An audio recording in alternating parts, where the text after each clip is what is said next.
My name is Delilah, and at 34 years old, I never expected to be a single mom working two jobs just to keep my daughters fed and housed. Every Christmas, my family gathering left me feeling less than, but this year was supposed to be different. We all agreed on no gifts because of my tight finances. At least that's what I thought, until I watched my brother's kids unwrap brand new iPhones while my mom smiled. The look on my daughters' faces broke something inside me.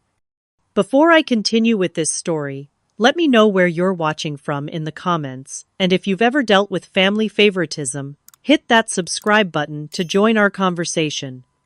Growing up in a middle-class suburb outside of Boston, my childhood seemed normal enough on the surface. Our family of four lived in a modest colonial, with a well-kept yard where neighborhood kids gathered on summer evenings. But beneath the perfect exterior, the dynamics in our home always tilted in my brother Jackson's favor. Jackson, now 38, was the golden child from day one. 4 years older than me, he excelled at everything he touched. Sports, academics, even making friends seemed effortless for him. Now he's a successful investment banker with a corner office overlooking downtown Boston, the kind of success story parents brag about at neighborhood barbecues. His wife, Samantha, fits perfectly into the picture. Former cheerleader turned marketing executive who somehow maintains a perfect blowout while volunteering at school functions. Their twin boys, Trevor and Tyler, just turned 10 last month and are miniature versions of their father, confident, athletic, and accustomed to getting whatever they want. Then there's me, the family afterthought. My parents never said it outright, but their actions spoke volumes. When Jackson got a car for his 16th birthday, I received driving lessons. When he graduated college, they threw a massive party. For my graduation, we had a family dinner where they spent most of the time asking Jackson about his new job. I tried not to let it bother me. I built my own life, married Richard right after college, and had our daughters, Lily, who's now 9, and Emma, who just turned 7. For a while, things were good. Richard worked in software sales, while I established myself as a graphic designer. We bought a small house, took modest vacations, and created the life I'd always wanted. Then, 3 years ago, everything collapsed when Richard announced he'd fallen in love with his 25-year-old secretary. Within 6 months, I was divorced, struggling to make mortgage payments, and watching my carefully constructed life crumble. I sold our house, moved the girls into a 2-bedroom apartment, and took an administrative assistant position during the day while freelancing as a graphic designer at night. The divorce settlement helped some, but Richard frequently forgot child support payments, citing cash flow problems, despite his new girlfriend's Instagram showing their trips to Cancun and wine country. Through all of this, my parents remained distantly sympathetic, but ultimately dismissive. Mom would say things like, "Well, you should have seen the signs," or "maybe if you'd made more effort with your appearance." Dad mostly stayed quiet but nodded along. Jackson, of course, had plenty of unsolicited financial advice. Never acknowledging his career success came partly from connections our parents had provided. Every family gathering became an exercise in humiliation. Last Christmas was particularly painful. Jackson's boys received gaming systems, designer clothes, and sports equipment that probably cost more than 3 months of my rent.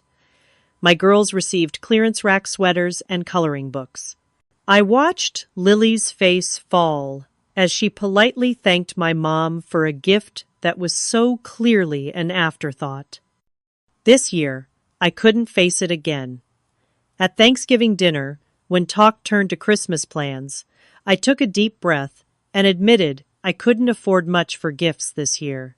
The silence that followed was deafening until Mom said, "Well, maybe we should just focus on family time this year. No gifts at all, just being together." Everyone nodded in agreement.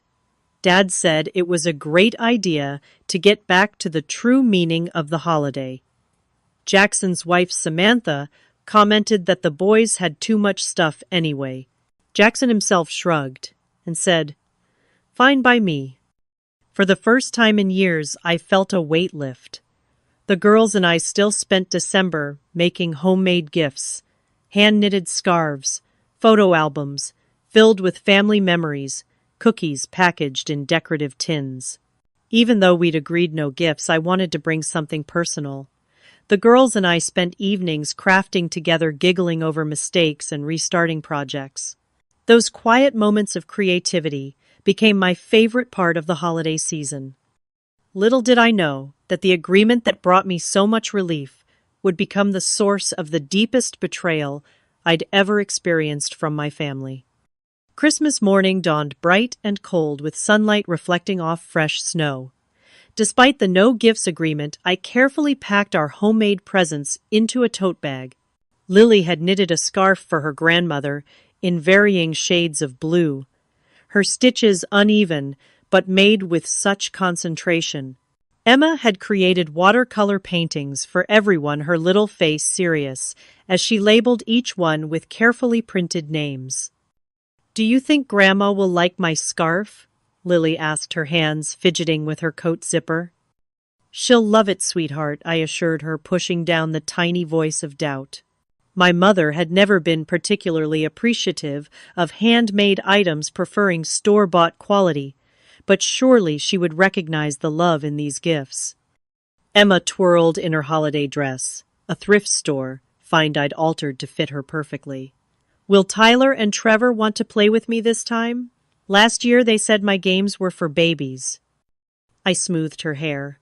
"They're a bit older, honey, but I'm sure everyone will find something fun to do together." The drive to my parents' house took 30 minutes, crossing from our modest neighborhood into the increasingly affluent suburbs, where large homes sat back from the road behind professional landscaping. My parents had upgraded to this 4-bedroom colonial after my father's promotion 10 years ago. The mortgage was nearly paid off, now a fact my mother mentioned frequently in conversations about my rental situation.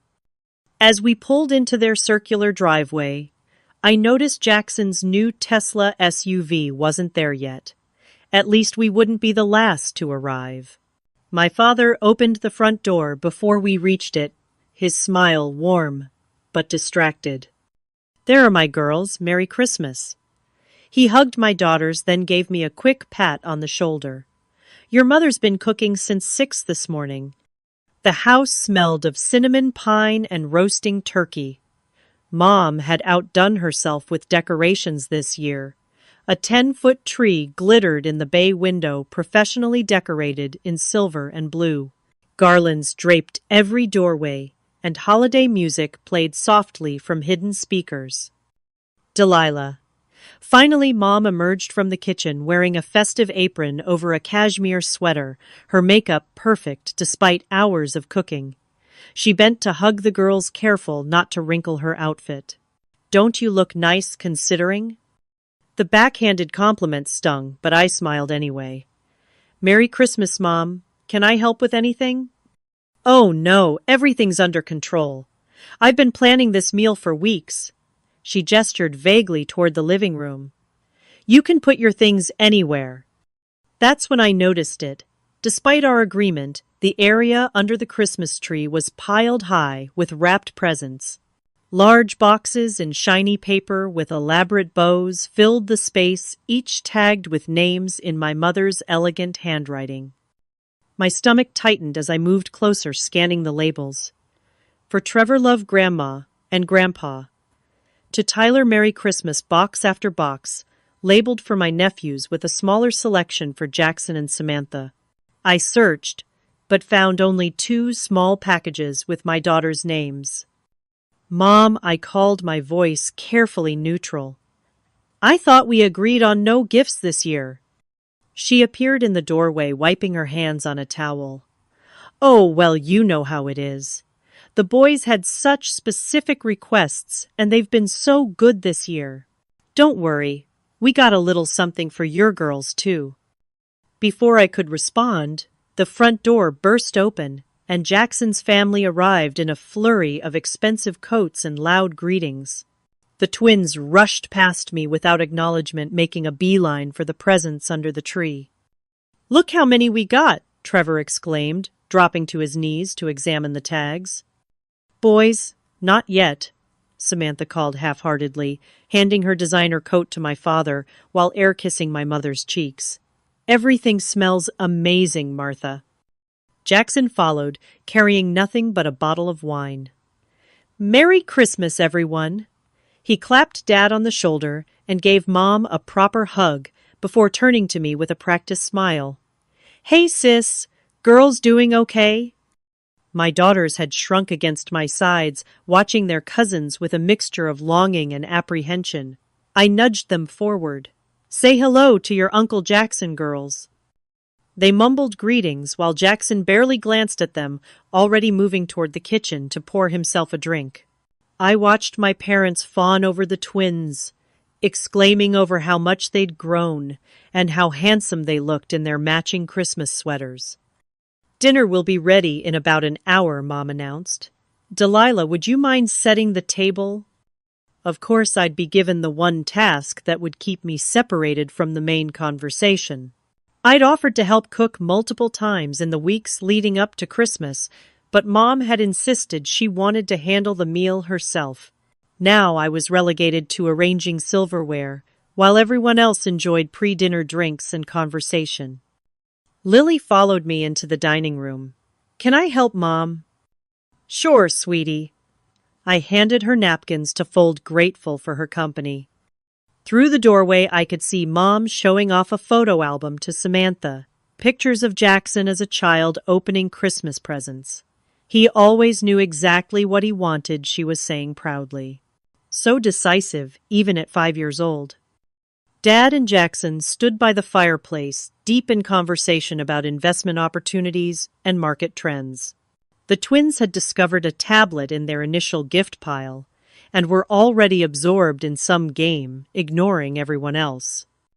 Emma wandered into the dining room, her face downcast. "Trevor said my dress looks like it's from the garbage store." I knelt down to her level. "Your dress is beautiful, and you know what? You're beautiful in it. Some people just don't know how to be kind." She nodded, but didn't look convinced. I finished setting the table with a growing sense of dread. This was supposed to be different from last year. We had an agreement, but already I could see the pattern repeating. My children, on the outside, watching others receive the warmth and generosity that was always just out of their reach. Dinner passed in a blur of forced pleasantries and subtle digs.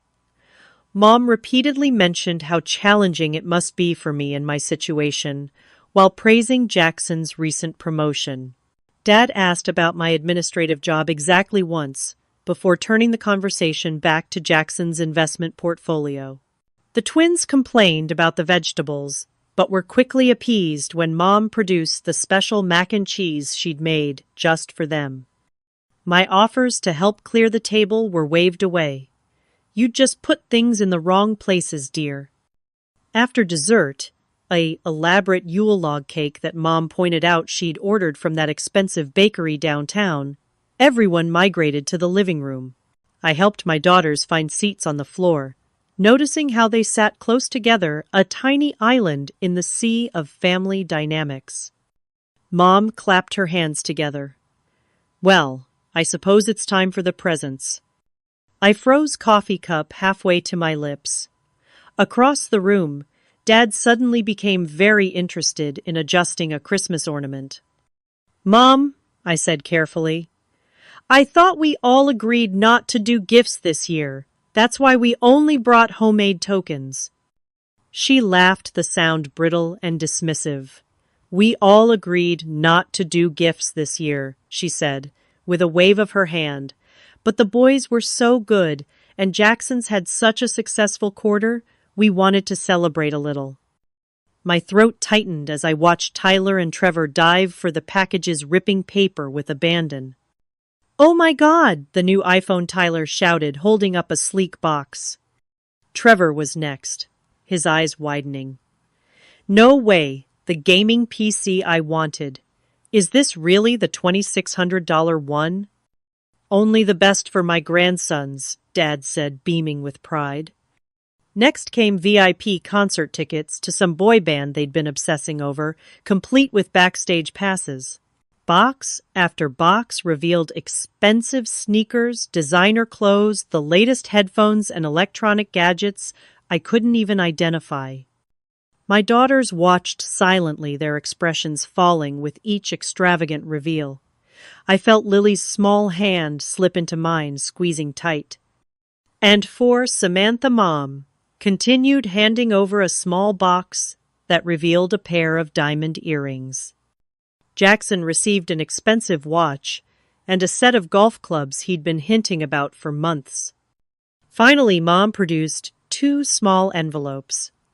And for Lily and Emma, my daughters approached cautiously, accepting the envelopes with polite thanks. Inside each was a $10 gift card to a bookstore chain. $10. Not even enough to buy a new hardcover book. That's so you can pick something you really want, Mom explained already, turning back to exclaim over the twins' haul.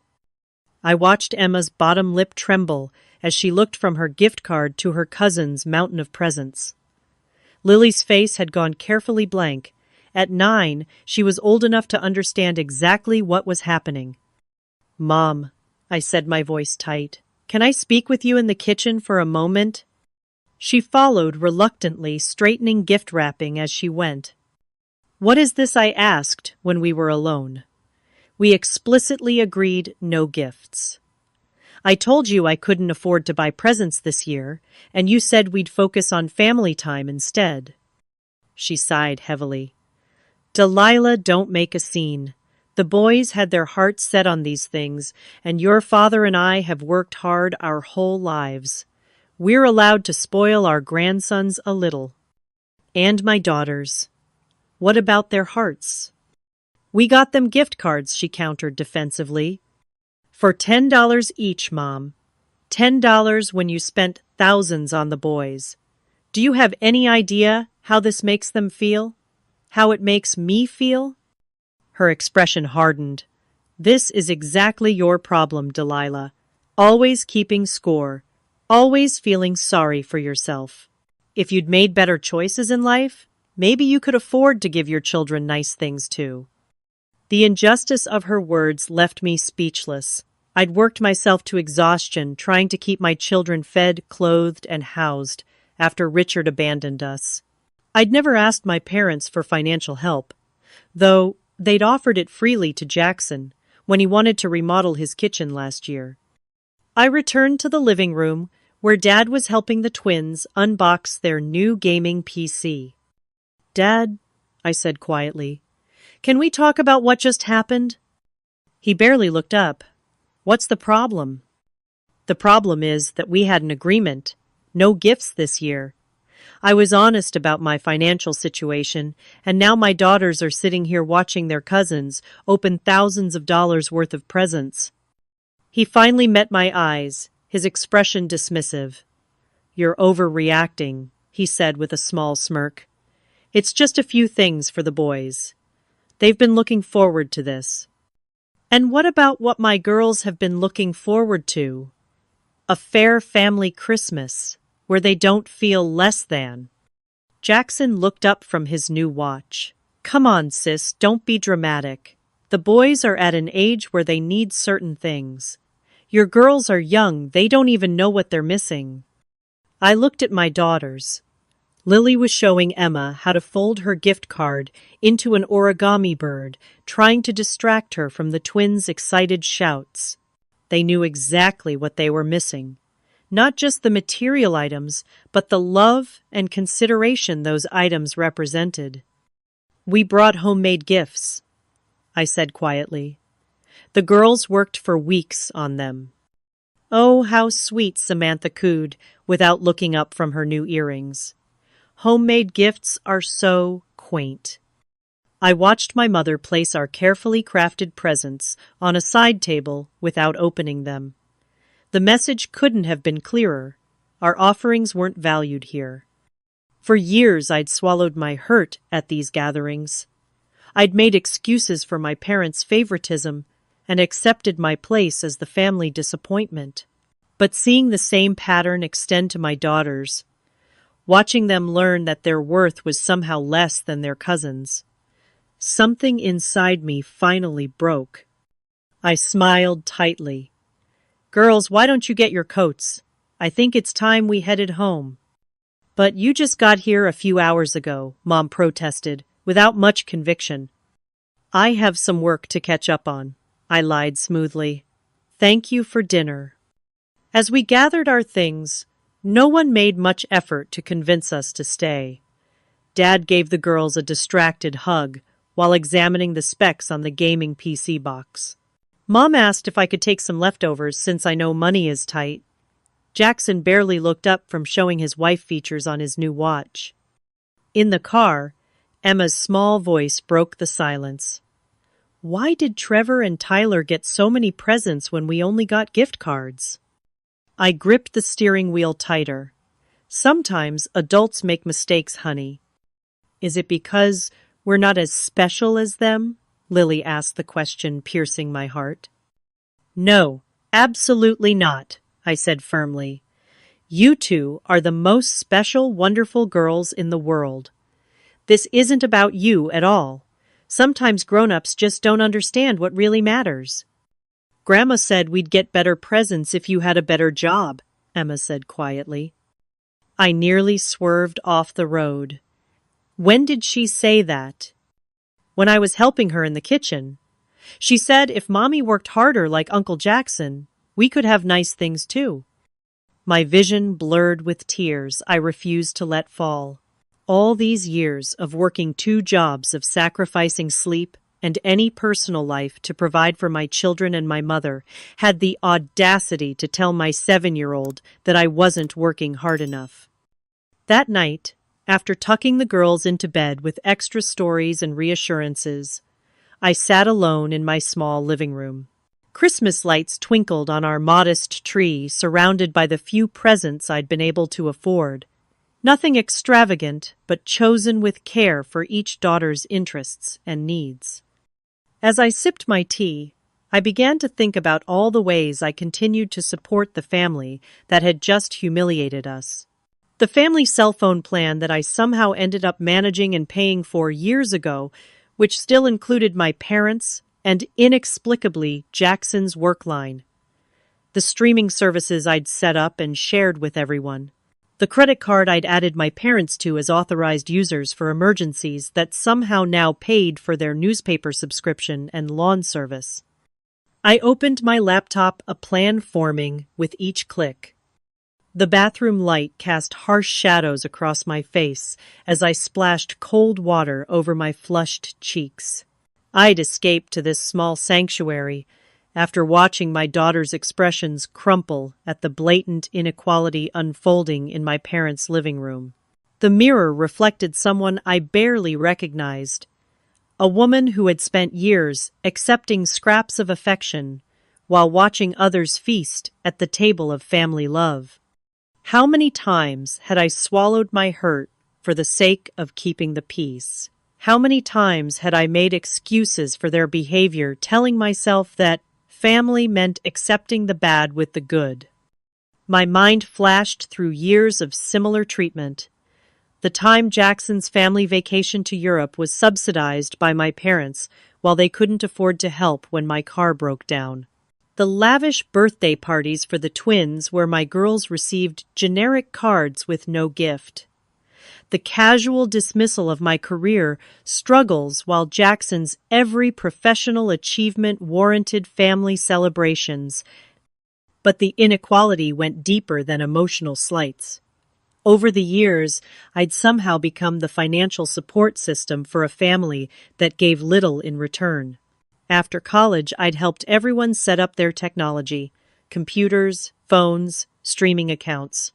Being the tech-savvy one meant I became the family IT department on call whenever someone couldn't figure out their email or needed a new device configured.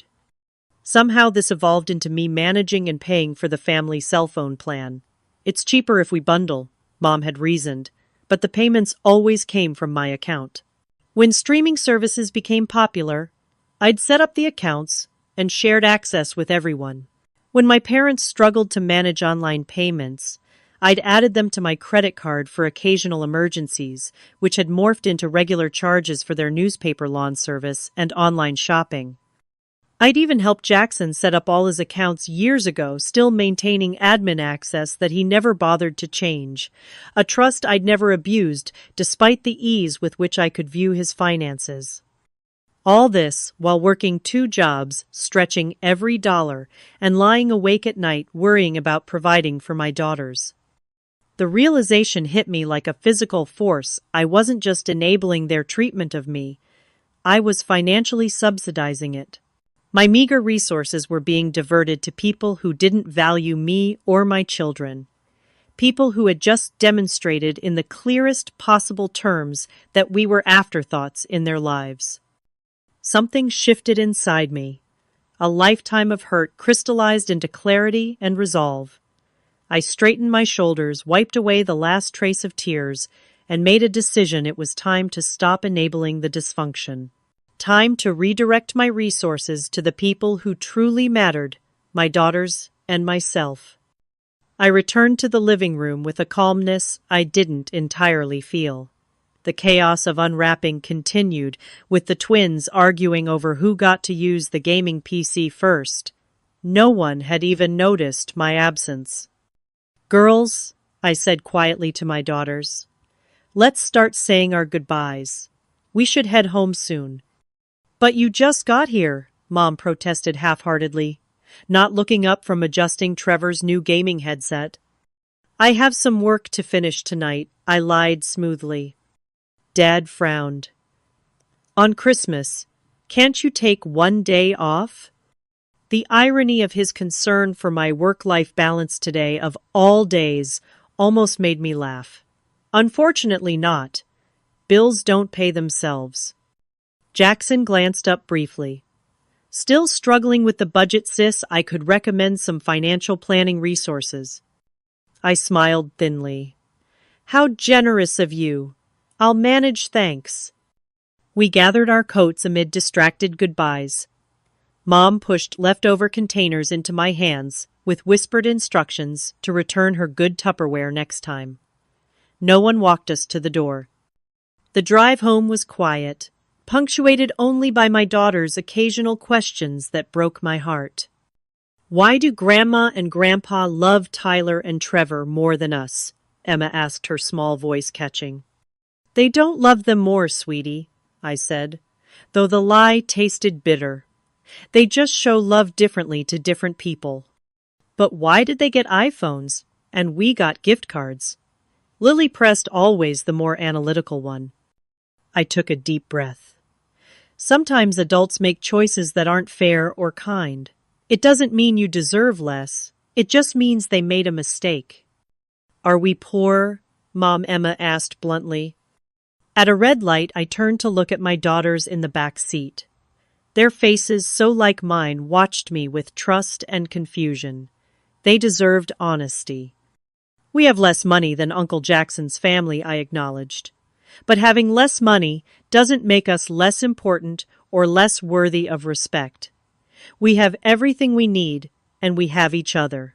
That's what matters most." "I didn't like how Grandma and Grandpa acted today," Lily said quietly. It made my stomach hurt. "Mine too, sweetheart. Mine too." At home, I tucked them into bed with extra stories and reassurances of how precious they were to me. After they fell asleep, I sat at my small desk, opened my laptop, and began. First, the family cell phone plan I'd been managing for years. 5 lines, mine, my daughter's shared kid-friendly phone, and inexplicably both my parents' and Jackson's work line. I'd been paying this bill for so long it had become automatic despite my own financial struggles. With a few clicks, I separated my lines from theirs, leaving them to establish their own accounts. Next, the streaming services. Netflix, Hulu, Disney, plus HBO Max, Amazon Prime. All set up with my accounts, all paid from my credit card, all used more by my family than by me and my daughters. One by one, I changed passwords and removed extra profiles. The credit card my parents were authorized users on. The one that somehow now paid for their newspaper subscription, monthly lawn service, and various online shopping accounts. I called the company and removed them, then canceled the automatic payments I'd set up. I meticulously went through every digital service I managed for the family: cloud storage accounts, backup services, website subscriptions. For years, I'd been the tech-savvy one who set everything up and then continued paying when others lost interest or forgot passwords. With each cancellation and password change, I felt a weight lifting. This wasn't about revenge, it was about reclaiming resources that rightfully belonged to me and my daughters. It was about establishing boundaries that should have existed long ago. Finally, I drafted a brief factual email explaining that due to financial constraints, I could no longer subsidize these shared expenses. I included information on how they could establish their own accounts. For my graphic design services that family regularly used without compensation, I attached a rate sheet with my standard professional fees. Before hitting send, I set up an autoresponder for any family requests. Thank you for your message. I'm currently focused on projects for paying clients. If this is regarding graphic design work, please see my attached rate sheet. As I completed each task, I felt a complex mix of emotions: liberation tinged with anxiety, empowerment shadowed by years of conditioning to put others' needs before my own. But beneath it all was a growing sense of peace. For the first time in years, I was standing up for myself and my daughters. I went to bed that night feeling both lighter and heavier. Lighter for having released obligations that were never truly mine, heavier with the knowledge that tomorrow would bring confrontation. But as I drifted to sleep, I realized I was ready for whatever came next. Morning arrived with the cheerful obliviousness of a winter sunrise, golden light streaming through my bedroom window. For a moment, I lay peacefully before the notifications on my silenced phone caught my eye. 22 missed calls, dozens of text messages, multiple voicemails. It had begun. Rather than diving into the digital storm, I woke my daughters and suggested a special breakfast out, a rare treat we could now perhaps afford more often without subsidizing my entire family's digital lifestyle. "Can we go to the pancake place with the funny shapes?" Emma asked, eyes wide. "Absolutely," I smiled, feeling a strange new freedom. Today is about us. Over chocolate chip pancakes shaped like teddy bears, we talked about their hopes for the coming year. Not once did I check my still buzzing phone. This moment, this small happiness with my daughters, was more important than the drama unfolding in my missed calls. It was mid-morning when we returned home, the girls chattering about using their gift cards to buy new books.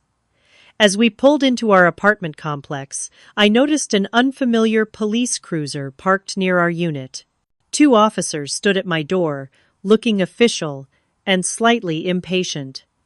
My heart raced, but I kept my expression neutral for my daughter's sake. "Wait in the car for a minute, girls. I need to speak with these officers."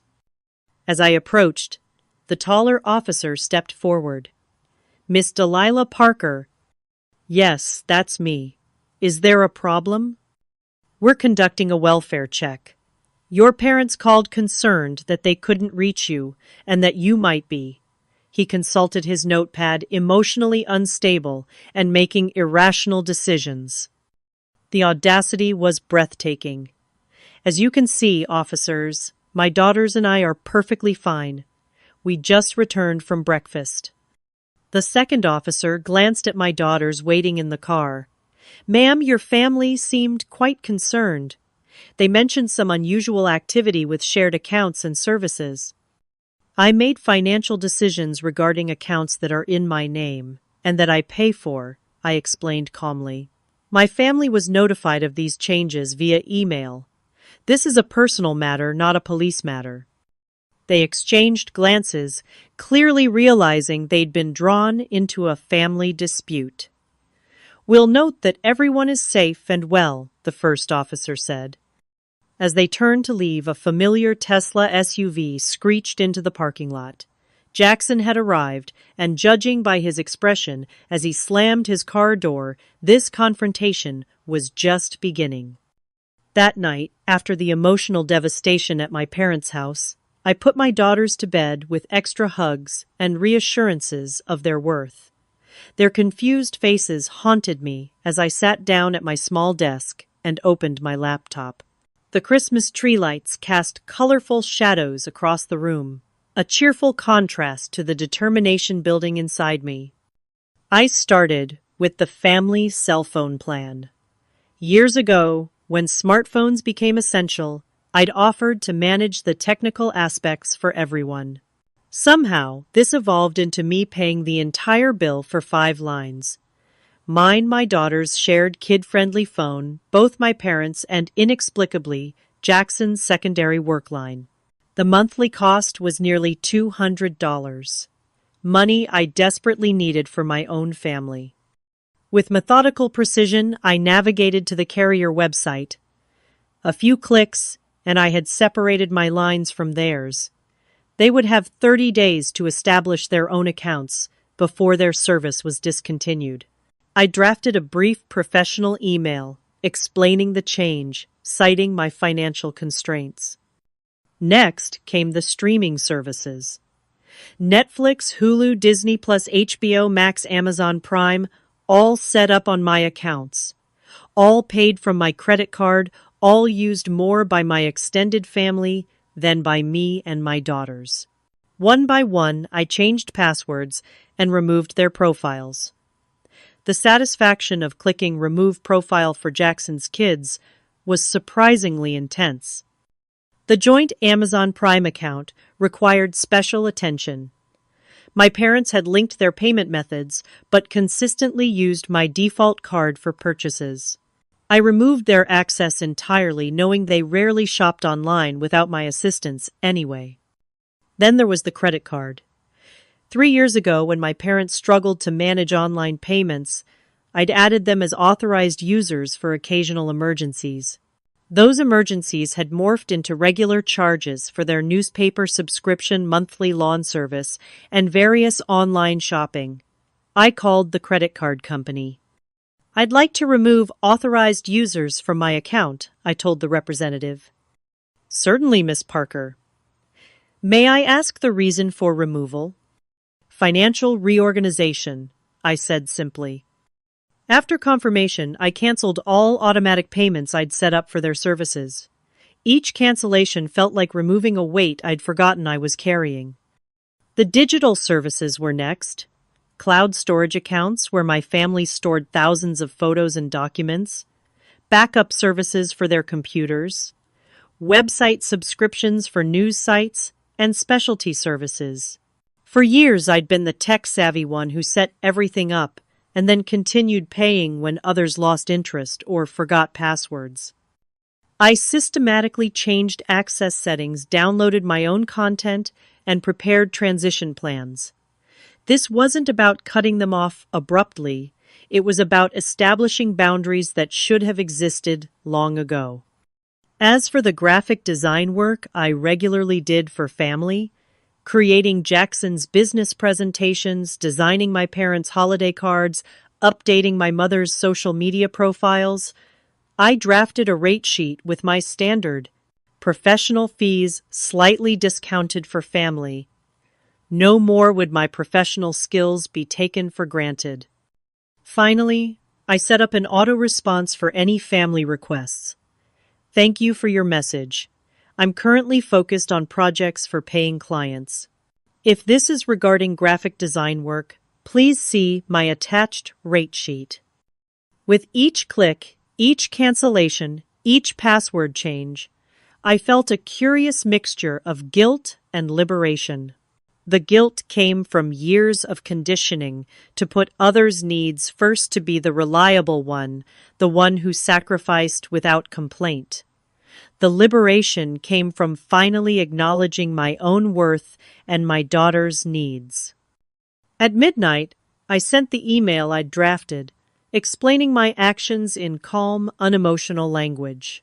I detailed alternative services they could use, steps to establish their own accounts, and a clear statement that this decision was final. I ended with, "I value our family relationship and look forward to building one based on mutual respect moving forward." After hitting send, I closed my laptop, made a cup of tea, and sat by the window watching snow begin to fall. For the first time in years, I felt truly at peace with a decision regarding my family. Whatever backlash came tomorrow, I was prepared to stand firm. Sleep came easily that night, deep and restful. When my alarm rang at 6, I silenced my phone without checking messages and focused on making a special breakfast for my daughters. Heart-shaped pancakes and hot chocolate, a small celebration of our new beginning. It wasn't until after they'd eaten and were getting dressed that I glanced at my phone. 22 missed calls, 15 from my mother, 5 from my father, and 2 from Jackson. Dozens of text messages ranging from confused to accusatory to threatening. Voicemails filling my inbox. The first few messages were questioning. Mom asking why Netflix wasn't working. Dad wondering about the newspaper delivery. These quickly escalated to demands for explanation, then to anger. "What the hell?" Delilah Jackson's text read. The boys were in the middle of setting up their new gaming accounts when everything stopped working. "Fix this now." My mother's voicemails grew increasingly hostile.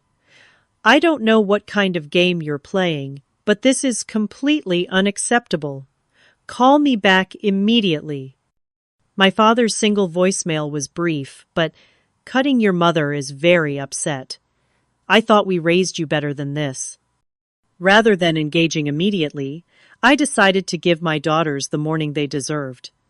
"How about we go get breakfast at that pancake place you love?" I suggested. "The one with the funny-shaped pancakes." Emma's eyes widened. "Really? But you always say it's too expensive."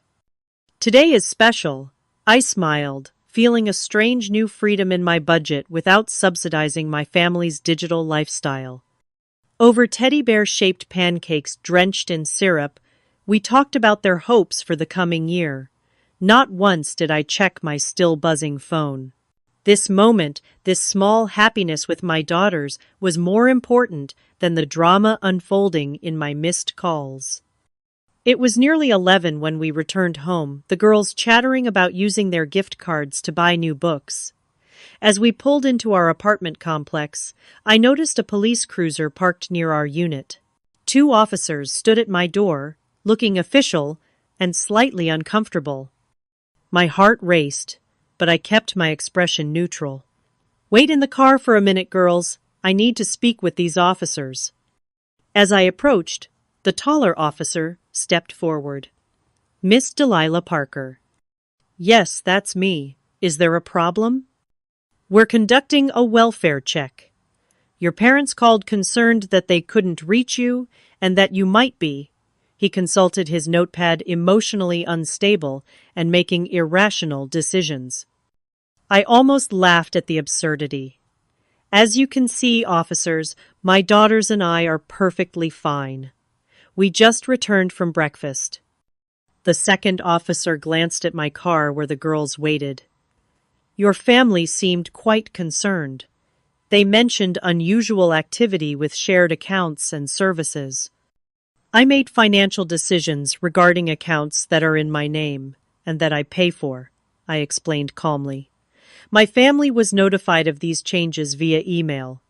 This is a personal matter, not a police matter." They exchanged glances clearly, realizing they'd been drawn into a family dispute. We'll note that everyone is safe and well, the first officer said. As they turned to leave, a familiar Tesla SUV screeched into the parking lot. Jackson had arrived, and judging by his expression as he slammed his car door, the real confrontation was just beginning. The police officers paused as Jackson stormed toward us, his expensive leather shoes crunching on the salted pavement. His face was flushed with anger, a stark contrast to the calculated composure he usually maintained. "Everything okay here?" the taller officer asked clearly, sensing the tension. "Family matter," I said calmly. "Thank you for checking on us." The officers nodded, exchanging glances before walking to their cruiser. They didn't drive away immediately, watching the unfolding scene with professional interest. "What the hell are you doing?" Delilah Jackson demanded, stopping, just short of my personal space. The boys were setting up their new gaming PC when everything went dark. "Mom and Dad have been trying to reach you all morning." I maintained my composure, acutely aware of my daughters watching from the car. I sent an email explaining everything. "I'm no longer in a financial position to support services I don't use. This is how you want to handle things, by throwing a tantrum because we got the kids some nice presents." His voice rose with each word. "After everything we've done for you?" That phrase, "after everything we've done for you," struck a nerve I didn't know was exposed. "What exactly have you done for me, Jackson? Please enlighten me." He blinked momentarily, thrown off his rehearsed indignation. We've always included you. In family events, helped when you got divorced." "Helped how?" I interrupted. "By offering unsolicited advice. By suggesting I just work harder while I was working 2 jobs. By telling my daughters they'd have nicer things if their mother made better choices." His eyes darted to the car where the girls sat watching. "Keep them out of this. This is between us." "No, it isn't," I said firmly. "This is about how my daughters were made to feel yesterday. This is about years of unequal treatment that I've not only tolerated, but financially supported." "What are you talking about?" "The family cell phone plan I've paid for since 2014, the streaming services, the cloud storage, the credit card my parents use for their newspaper and lawn service, the free graphic design work I've done for your business presentations. All while working 2 jobs to keep my daughters housed and fed." His expression shifted from anger to something like embarrassment, quickly masked. "Those are just small expenses. It's not like $200 a month for the phone plan alone," I cut in. "Almost $5,000 a year in total for services primarily used by you and Mom and Dad. That's not small to me. That's my daughter's dance lessons and school supplies." A second car pulled into the parking lot, my parents' Lexus. Great. The family intervention was complete. Dad emerged first, his face set in the stern expression I knew from childhood disappointments. Mom followed, already mid-complaint to anyone listening. "Delilah Jean Parker, what is the meaning of this?" she demanded, marching toward us. "We've been calling all morning. Your father couldn't read his newspaper, none of our streaming services work, and the phone company said our lines will be discontinued." The police officers, still observing from their cruiser, now stepped out again, clearly concerned about the growing confrontation. I took a deep breath. "Mom, Dad, I sent an email explaining everything. The accounts are in my name, paid from my accounts. I can no longer afford to subsidize your lifestyle while struggling to provide for my daughters." "Subsidize," Dad sputtered. "We've given you everything?" When I asked, simply, "When have you given me anything close to what you've given Jackson? You paid for his college completely, while I took out loans. You gave him the down payment for his first house while telling me to save more diligently. You spend thousands on his children while my girls get $10 gift cards and secondhand clothes." Mom's face flushed. "That's different. Jackson has worked hard for his success." and I haven't. My voice remained steady despite the emotion rising in my chest. I worked 2 jobs. I got my degree while raising my daughters alone after Richard left. I've never once asked you for financial help. Well, maybe if you'd chosen a better husband, Mom began. Stop, I said firmly. This isn't about Richard. This is about respect. About recognizing that my daughters deserve the same love and consideration as their cousins. About acknowledging that my time and resources have value. Dad stepped forward, his expression darkening. If this is how you want to play things, maybe we should reconsider certain arrangements. Your position in our will, for instance. The threat hung in the air, meant to bring me to heel, as it had so many times before. But something had fundamentally changed inside me. The fear of losing their approval, their hypothetical future support, no longer outweighed my daughter's immediate needs. You're free to do whatever you want with your will, I replied calmly. But you should know that treating it like a leash to control my behavior won't work anymore. Jackson made a dismissive sound. This is ridiculous. Just turn everything back on and we can forget this happened. No, I said, the simplest and most difficult word I'd ever spoken to my family. I can't afford it, and more importantly, I don't want to. These boundaries are long overdue. A small movement caught my attention. My daughters had gotten out of the car and were now standing just behind me. Lily's hand slipped into mine, a silent show of support that nearly broke my composure. Mom noticed them and immediately shifted to her grandmother persona. Girls, isn't this silly? Your mother is just upset about Christmas. Sometimes adults have disagreements. Emma looked up at her with surprising directness.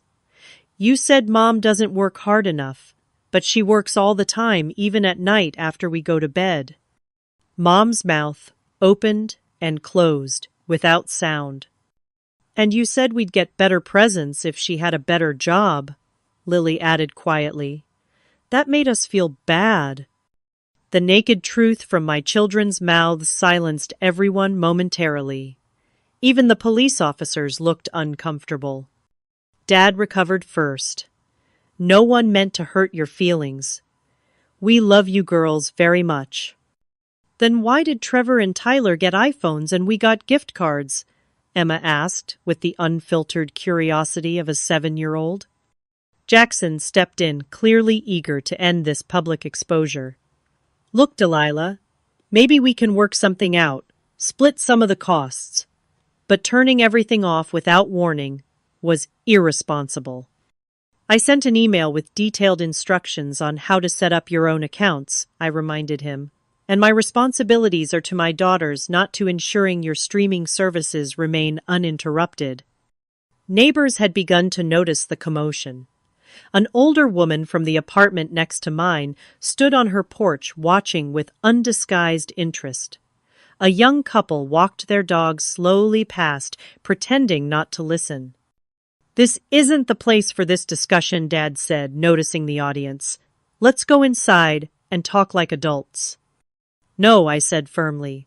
We can talk here or we can talk later when everyone has calmed down. But I'm not changing my decision. Jackson ran a hand through his perfectly styled hair, a rare gesture of frustration. You don't understand. I need those accounts active now. I have client presentations stored in that cloud drive data on that shared server. I downloaded everything and can send you your files, I assured him. But going forward, you'll need your own accounts. Something in his expression shifted, a flash of panic quickly controlled. It's not that simple. I've got financial situations you don't understand. I can't afford new account fees right now. This was unexpected. Jackson, with his Tesla and designer clothes, claiming financial hardship. What are you talking about? Mom asked, her attention shifting to him. You just got that promotion. He avoided her eyes. The market's been volatile. Some investments didn't pan out. The new house renovation went over budget. It's temporary. The perfect facade was cracking, revealing a truth I'd never considered. Jackson's apparent wealth might be as precarious as my struggle. The difference was, he'd always had our parents as a safety net. We can discuss payment plans for the services you want to keep, I offered, finding unexpected compassion despite everything. But I can't continue carrying these expenses. Mom turned on me again, finding firmer ground in attacking me than addressing Jackson's revelation. This is all because you're still bitter about your divorce. You're punishing everyone because Richard left you.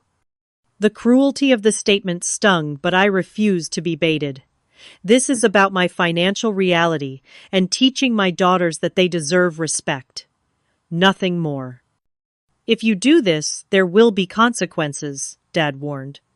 Family relationships work both ways, Delilah. I'm aware, I said quietly, and I'm prepared for whatever comes next.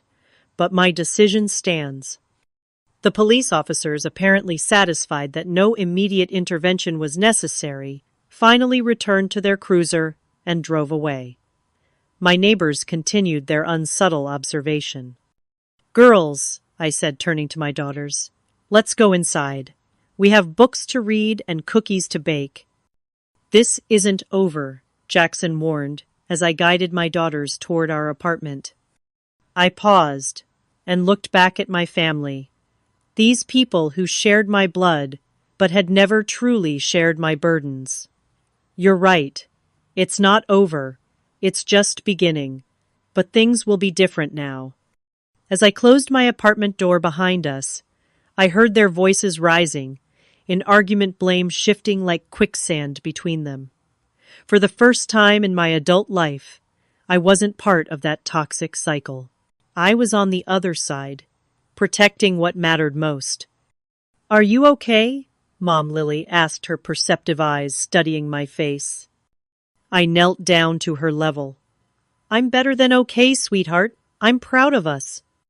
Emma wrapped her arms around my neck. Does this mean Grandma and Grandpa are mad at us? They're upset right now, I said honestly. But this isn't about you.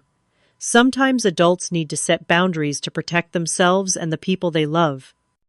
Like when you tell us not to let Trevor call us names, Lily asked. Exactly like that, I smiled, amazed at her wisdom. Outside engines started as my family retreated, at least for now. I knew the confrontation wasn't truly over. There would be more calls, more attempts at manipulation, more efforts to bring me back into the old patterns. But something fundamental had shifted inside me, a cornerstone of self-worth that couldn't be moved again. For the first time in years, I felt truly in control of my own life. And despite the uncertainty ahead, that feeling was worth everything.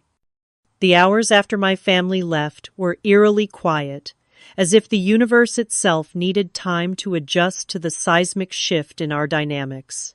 I half expected my phone to explode with more calls and messages, but there was only silence, perhaps the most ominous response of all. That evening, as I tucked my daughters into bed, doubt began to creep in. Had I been too harsh? Too impulsive? The weight of years of family conditioning pressed down, whispering that I'd overreacted, that family should forgive anything, that I should call and apologize. Mom Lily's voice cut through my thoughts. Are you sad about Grandma and Grandpa? I sat on the edge of her bed, choosing my words carefully. I'm sad about the situation, honey. Sometimes doing the right thing doesn't feel good right away. Like when I had to tell Miss Peterson that Jenny was copying my test, even though she got mad at me, she asked. Exactly like that, I smiled once again, struck by her emotional intelligence. Standing up for what's right isn't always easy. After they fell asleep, I sat alone in my small living room, the Christmas tree lights, casting colored shadows on the wall. The apartment felt different somehow, as if by reclaiming my boundaries, I'd also reclaimed this space as truly ours. A soft knock at the door startled me. Peering through the peephole, I was surprised to see Jennifer, my neighbor from 2 doors down. We'd exchanged pleasantries over the years, but never really talked. "I'm sorry to bother you," she said when I opened the door, "but I wanted to check if you're okay. That looked like quite a situation earlier." You saw that I felt a flash of embarrassment. "Hard not to," she admitted with a kind smile. "I was walking my dog. For what it's worth, I thought you handled it really well." She handed me a plate of homemade cookies. My grandmother always said sugar helps after family drama. I've had my share, believe me. That simple act of kindness from a virtual stranger broke something open inside me. Before I knew it, I was inviting her in for tea, and we were talking as if we'd known each other for years. Jennifer was divorced too, raising a teenage son alone while working as a nurse. She understood family complications in a way few others in my life did. The first holiday after I set boundaries with my toxic mother-in-law was the hardest, she told me. But it gets easier. You did the right thing. By the time she left, we had exchanged numbers and made plans for a coffee date the following week. An unexpected friendship born from the ashes of family conflict. The next few days passed in a strange new rhythm. My phone remained largely silent from family, though I received notification emails as they set up their own accounts for various services. I focused on giving my daughters a joyful remainder of their school break, movie marathons, baking projects, trips to the park when weather permitted. A week after Christmas, the first text from my mother arrived. "Your father had to pay $70 to restore his newspaper delivery. I hope you're satisfied." I didn't respond. Another day, another message, Jackson says. He lost clients because of the cloud storage issue. Actions have consequences, Delilah. The old me would have crumbled under this guilt offensive. The new me recognized it for what it was. Manipulation designed to pull me back into established patterns. Instead of engaging, I poured my energy into my daughters and myself. I updated my graphic design portfolio and reached out to potential clients. Without the drain of family financial obligations, I found I could reduce some of my administrative hours and take on more design work, which paid better and fulfilled me creatively. A month after the incident, as I'd come to think of it, my financial situation had noticeably improved. Not dramatically. I was still budgeting carefully, but the absence of those extra expenses meant I could enroll Lily in the art class she'd been wanting to try and replace Emma's worn-out winter boots without stress. The first real test came when my mother called to remind me about my father's birthday gathering. "We expect you to be there," she said. "No preamble or pleasantries. Family is family regardless of disagreements." "I'm sorry, but we have other plans that day," I responded calmly. It wasn't even a lie. Jennifer had invited us to join her family for a sledding day followed by hot chocolate. "You'd choose strangers over your own family." Mom's voice rose with indignation. "I'm choosing joy and peace for myself and my daughters," I corrected gently. "Send Dad my best wishes." Hanging up felt like shedding another layer of obligation. The guilt was still there, but increasingly overshadowed by a sense of liberation. 6 months passed. Spring bloomed, then melted into summer. Communication with my family remained minimal, but had evolved from accusatory to cautiously neutral. My father occasionally sent brief texts about practical matters.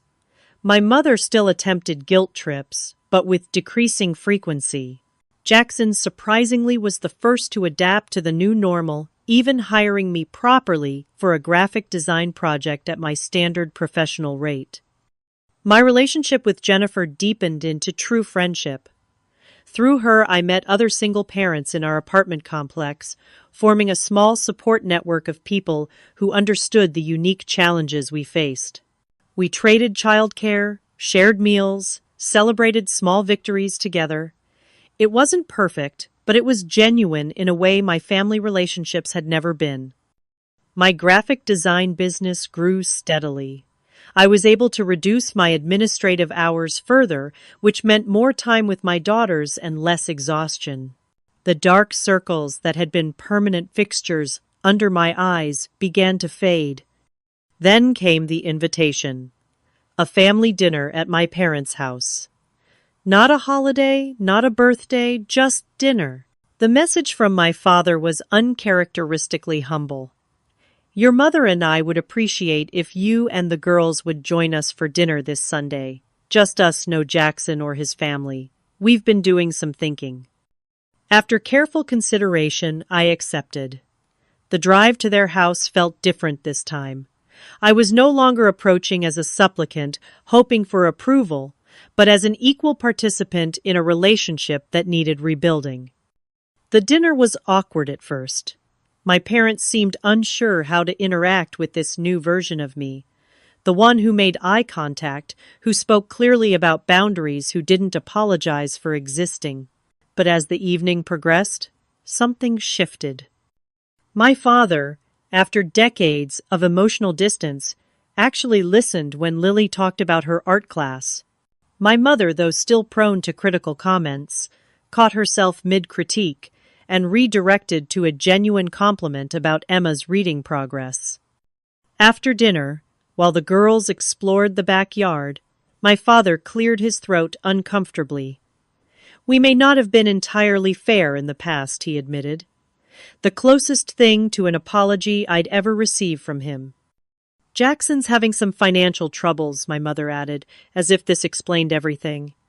We always thought he was the successful one who didn't need help. Everyone needs different kinds of support, I said simply. They didn't fully understand yet. Decades of family dynamics don't change in one dinner. But it was a start. A crack in the foundation of inequality that had defined our relationships for so long. As we drove home that night, Lily asked, "Are Grandma and Grandpa different now?" I considered my answer carefully. They're trying to be. Change is hard for everyone, especially grown-ups who've been thinking the same way for a long time. But they're trying, and that matters. I liked when Grandpa asked about my pictures, Emma said sleepily from the back seat. Me too, sweetie. Me too. The transformation wasn't instant or complete. There were still difficult moments, uncomfortable conversations, old habits that resurfaced. But slowly, steadily, our family began to rebuild on a foundation of mutual respect rather than obligation and inequality. Jackson's financial issues eventually became public knowledge within the family. The perfect facade had hidden mounting debt and risky investments. In an ironic twist, he now had to budget carefully, a skill I'd mastered years ago. Sometimes I caught him watching me with something like respect when I discussed financial planning with our parents. As for me, I continued to grow both professionally and personally. My graphic design business expanded enough that I could finally leave my administrative job completely. I saved enough to move my daughters to a slightly larger apartment with a small yard. I began dating occasionally. Nothing serious, but enough to remember I was more than just a mother and daughter and sister. Most importantly, I watched my daughters thrive in this new reality, where their worth wasn't determined by comparison to their cousins, where they saw their mother standing tall instead of shrinking to fit others' expectations. They learned through observation the lesson I wished I'd learned decades earlier. True family support is mutual and respectful, not conditional or hierarchical. The journey from enabling to empowerment wasn't easy or straightforward. There were days I doubted myself, nights I lay awake wondering if I'd destroyed something irreparable. But with each passing month, the evidence mounted. My improved finances, my daughter's growing confidence, even the slowly healing family relationships, that standing up for ourselves had been not just necessary, but transformative. The strongest family bonds I discovered sometimes grow only after you've had the courage to break the harmful patterns that weaken them in the first place. Like a bone that heals stronger at the fracture point, relationships can emerge more resilient from necessary breaks. Have you ever had to set difficult boundaries with family members who didn't treat you fairly? Share your experience in the comments below. If this story resonated with you, please subscribe to hear more journeys of finding strength through difficult family situations. Remember that standing up for yourself isn't selfish. It's essential for your well-being and teaches the next generation valuable lessons about self-worth. Thank you for listening, and may you find the courage to create the healthy relationships you deserve.